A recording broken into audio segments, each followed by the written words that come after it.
नमस्कार अंगणवाडी ताईंनो. तुमच्या परीक्षेसाठी एक महत्त्वपूर्ण योजना जी परीक्षेला तुम्हाला विचारली जाऊ शकते ती आहे महाराष्ट्रातील बेबी केअर किट योजना. आता जवळपास 5-6 वर्षापासून तुम्ही बेबी केअर किट देतच आहात, तर तुम्हाला याबद्दल माहितीच असेल. परंतु परीक्षेमध्ये त्यातले फॅक्ट्स विचारले जातील, याची माहिती मी तुम्हाला आज या व्हिडिओमधून देणार आहे. तर पहिला फॅक्ट हे आहे की ही योजना कधीपासून आली, हा GR कधीपासून आला, तर तो GR आला 29 डिसेंबर 2018पासून.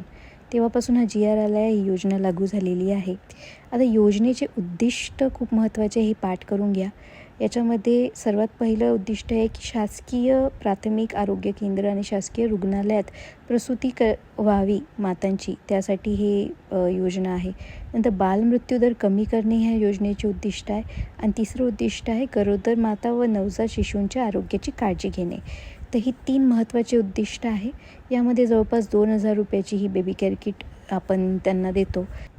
त्या वस्तू एकदा बघून घ्या.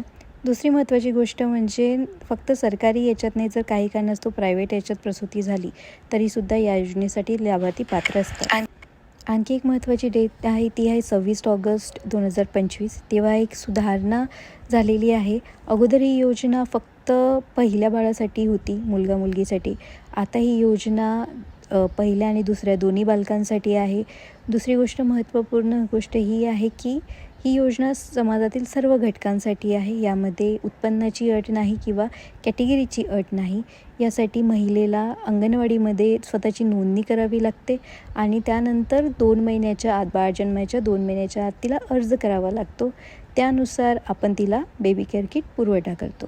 तर यातले जे फॅक्ट्स आहेत ते तेवढे पाठ करा, उद्दिष्ट पाठ करा आणि यावर हमखास प्रश्न त्यानुसार या एक्झामची तयारी करा. धन्यवाद.